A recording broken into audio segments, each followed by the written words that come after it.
I stood there in the check-in line at Denver International, holding my duffel bag and trying not to shake. This trip was supposed to be a small vacation, a quiet break I hadn't had in years. I'd saved for it myself, booked it secretly, didn't even tell my family because I knew how it would go. But somehow, they still found out. And sure enough, everything blew up the moment I got to the airport. I handed my passport and ticket to the woman at the desk. She frowned, scanned again, then tilted her head. "I'm sorry, Miss Reyes," she said. "This ticket was canceled an hour ago." "What?" I blinked. "That's not possible." She turned her screen toward me. "Canceled online. Refunded to a card ending in 4401. My stomach dropped. I knew that card number. It belonged to my mother. I staggered away from the counter and fumbled for my phone. I hadn't told them about the flight. But a week ago, my mom called, snooping as always. I let it slip. I'd be out of town for a few days. "Just a little breather," I'd said. "Don't worry about it." I should have known that was enough for her to dig into my plans and ruin them. Please subscribe to our channel and tell us in comments, from where are you watching this video? As soon as I pulled out my phone, a text popped up. "Mom, have fun walking home, loser." I stared at it, frozen in place. My mom. The woman who raised me canceled my ticket, a flight I bought with my own money, just to punish me for trying to leave quietly. And that message? It wasn't even hidden behind sarcasm. Just cruelty. Cruelty she didn't even try to sugarcoat anymore. Behind the bench near the terminal's window, a little boy in a Spider-Man hoodie tripped and his mom caught him mid-fall. I looked away fast. Watching even that tiny moment of affection made something inside me ache. I walked to the airport bathroom, locked myself in the stall, sat down on the toilet lid, and cried. Not because of the ruined trip, but because of the years it took to admit this wasn't just strict parenting or tough love. My parents didn't love me. Not really. At least not the way they loved my sister, Leah. Leah had always been the golden one, the one with the dance recitals, the car at 16, the hand-me-down free wardrobe. She didn't even finish college, but they still bought her a 3-bedroom condo and paid for her wedding. Me? I got character-building lectures and second-hand shoes from church giveaways. I wiped my eyes and walked back out, still stunned. Another message buzzed in. "Dad, don't be dramatic, Eliza. You can crash at Leah's if you're so desperate." Crash at Leah's? The same woman who once kicked me out in the middle of a snowstorm because her boyfriend didn't like extra people around? The same sister who said I was just born to be a support character? I didn't reply. Instead, I opened the rideshare app.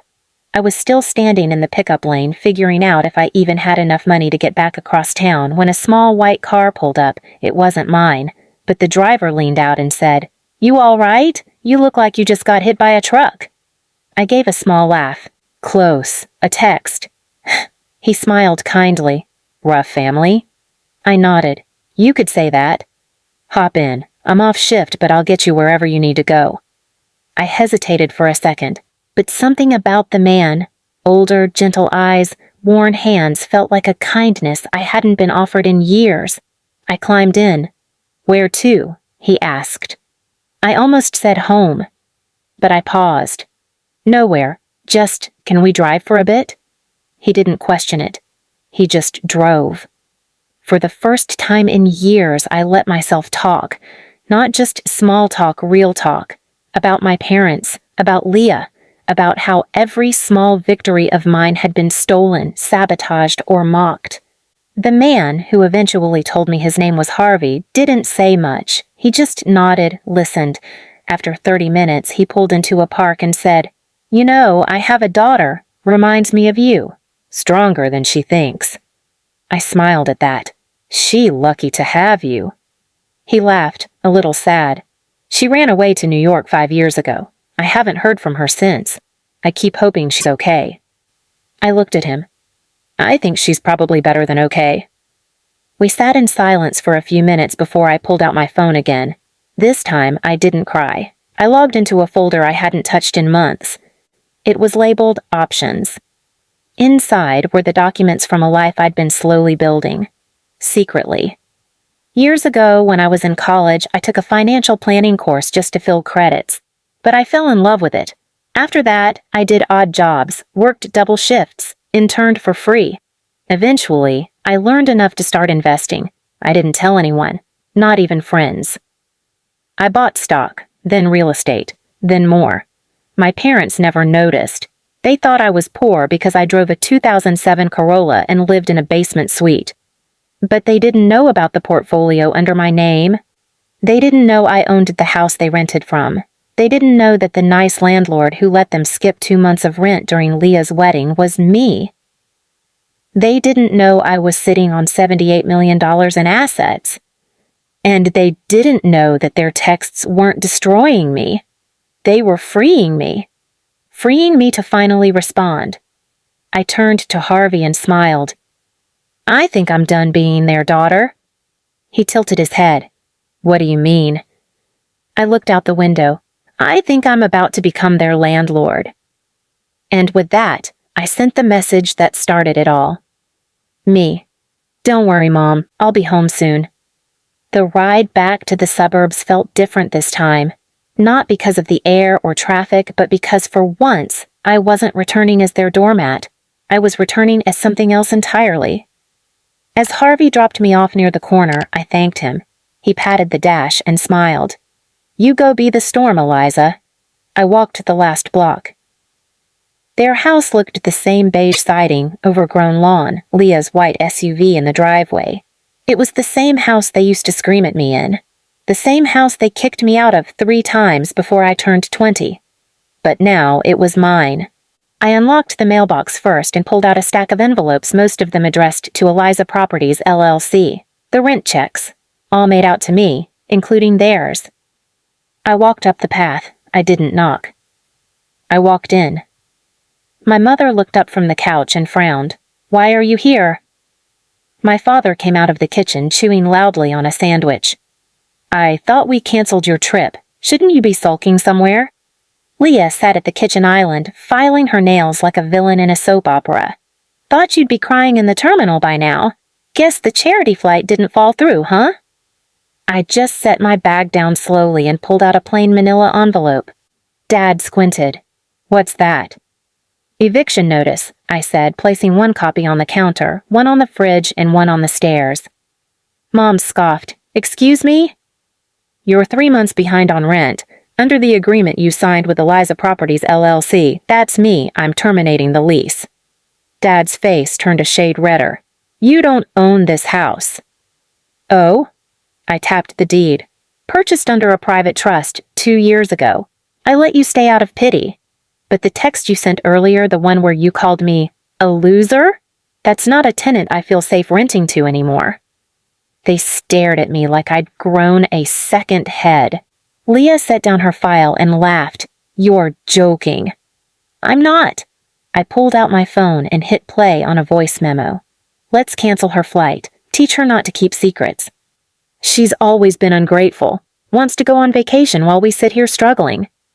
Maybe she'll get stranded. Serves her right. Their voices. Caught on the cheap baby monitor I'd hidden in my duffel bag last week when I stopped by.